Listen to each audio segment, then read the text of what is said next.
स्पर्धेचं जग दिवसेंदिवस कठीण होत चाललंय आणि त्याचा सर्वाधिक परिणाम जाणवतो तो विद्यार्थ्यांवर।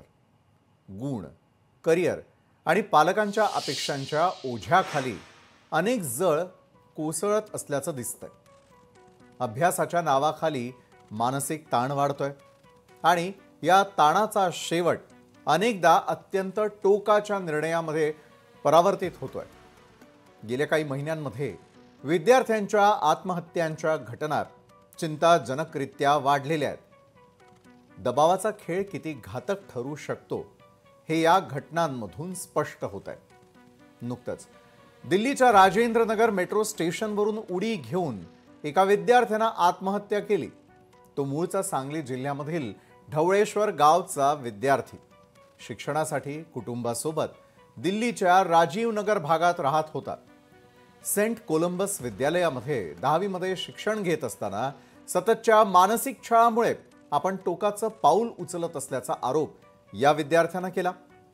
18 नोव्हेंबरला त्या विद्यार्थ्यानं सुसाईड नोट लिहून आत्महत्येचा निर्णय घेतला आणि या नोटमध्ये शाळेतील प्राचार्य आणि 4 शिक्षकांनी मानसिक त्रास दिल्याचं स्पष्टपणे नमूद केलं।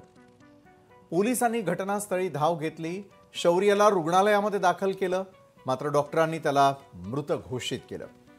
आता त्यानं लिहिलेल्या सुसाईड नोटमध्ये नेमकं काय लिहिलेलं आहे ते आपण आता पाहणार आहोत। तर शौर्यच्या सुसाईड नोटमध्ये काय लिहिलेलं आहे ते आपण यावेळेला पाहूयात। माझं नाव शौर्य पाटील आहे। या मोबाईल नंबरवर कृपया कॉल करा। मला माफ करा, मी हे केलं, पण शाळेतल्या लोकांनी इतकं काही बोललं की मला हे करावं लागलं। जर कुणाला गरज असेल तर माझे अवयव दान करा। माझ्या पालकांनी खूप काही केलंय, मला माफ करा, मी त्यांना काहीच देऊ शकलो नाही। सॉरी भैया, सॉरी मम्मी, मी तुमचं शेवटच्या वेळी मन दुखावतोय। शाळेच्या शिक्षिका आहेतच, अशा या संदर्भात आता काय बोलू।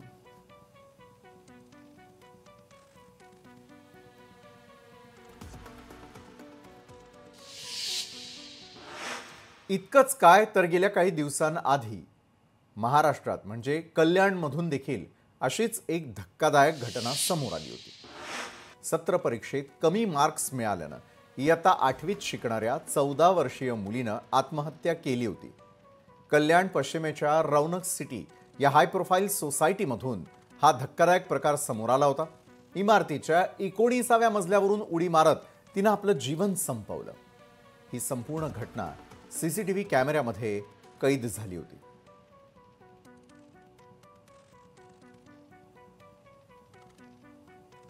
ही ती रौनक सिटी ज्या ठिकाणी या मुलीनं आपलं आयुष्य संपवण्याचा निर्णय घेतलेला होता।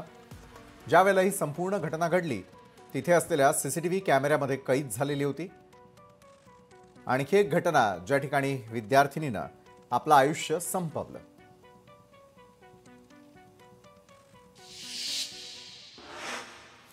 दिवसेंदिवस जसजशी स्पर्धा वाढतीये तसतसं मुलं नैराश्यामध्ये जाताना दिसतात, किंबहुना विद्यार्थी नैराश्यात जाताना दिसतात। गेल्या काही वर्षांमधील आणि दिवसांमधील विद्यार्थ्यांच्या आत्महत्येची आकडेवारी पाहूयात, जी खरोखर धक्कादायक आहे।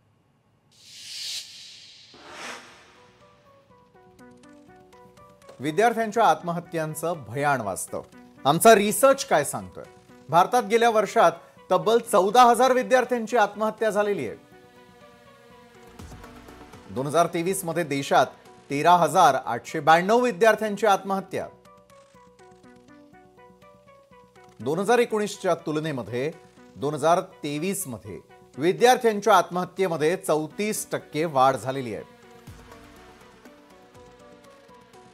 गेल्या दशकात विद्यार्थ्यांच्या आत्महत्यांमध्ये 65% वाढ। 18 ऑक्टोबरला थिरुअनंतपुरममध्ये आईच्या रागामुळे 8 वर्षीय मुलानं आत्महत्या केली।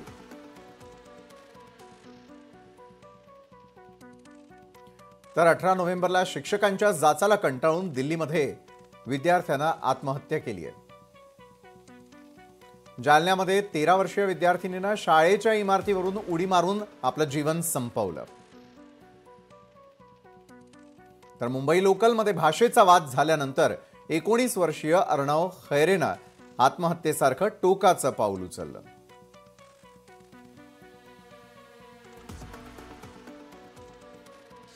दिवसांआधी पालघरमध्ये झालेला धक्कादायक प्रकारही तुम्हाला सांगू इच्छितोय. शिक्षकाच्या मारहाणीला घाबरून विद्यार्थी शाळेऐवजी जंगलामध्ये लपून बसू लागल्याची घटना जव्हारमधून समोर आलेली आहे. जव्हारच्या जांभूळ माता इथल्या शिक्षक लोकनाथ जाधव यांनी काही विद्यार्थ्यांना 2 किलोमीटर लांब असलेल्या झऱ्यावर पाणी आणण्यासाठी पाठवलं. मात्र पाणी घेऊन शाळेत परतणाऱ्या विद्यार्थ्यांना उशीर झाल्यानं या शिक्षकानं 4 ते 5 विद्यार्थ्यांना बेदम मारहाण केलेली होती. ही मारहाण होत असताना काही विद्यार्थ्यांनी पाहिलं आणि त्यानंतर या विद्यार्थ्यांनी शाळेमध्ये न जाताच दिवस जंगलामध्ये लपून काढला. हा संपूर्ण धक्कादायक प्रकार समोर आल्यानंतर मारहाण करणाऱ्या शिक्षकाविरोधामध्ये पालक चांगलेच आक्रमक झाले होते. मारहाण करणारे शिक्षक लोकनाथ जाधव यांच्या विरोधात ग्रामस्थांनी यापूर्वी देखील अनेक तक्रारी केलेल्या होत्या.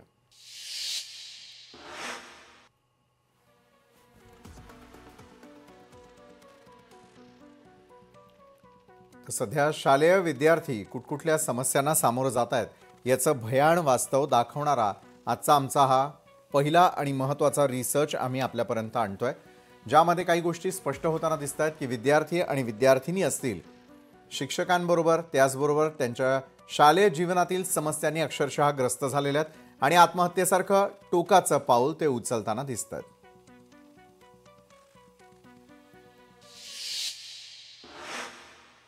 खरं तर गुरु शिष्य परंपरा मानणारा आपला देश आहे.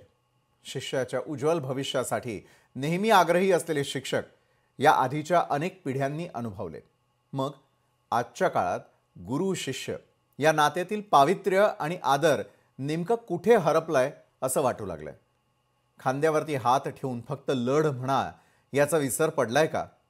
मुळात ना कळत्या वयामध्ये या शाळकरी मुलांना टोकाचं पाऊल उचलणं किंवा इतका ताण नेमका कसला आहे ज्या कारणानं आयुष्याचा प्रवास इथंच थांबतो, अशा अनेक प्रश्नांची उकल करण्याचा विद्यार्थ्यांच्या बदलत्या मानसिकतेचा विचार आणि अभ्यास होणं आता काळाची गरज होतीये एवढं निश्चित. लोकशाही मराठी ऐका, पहा, जागरूक रहा.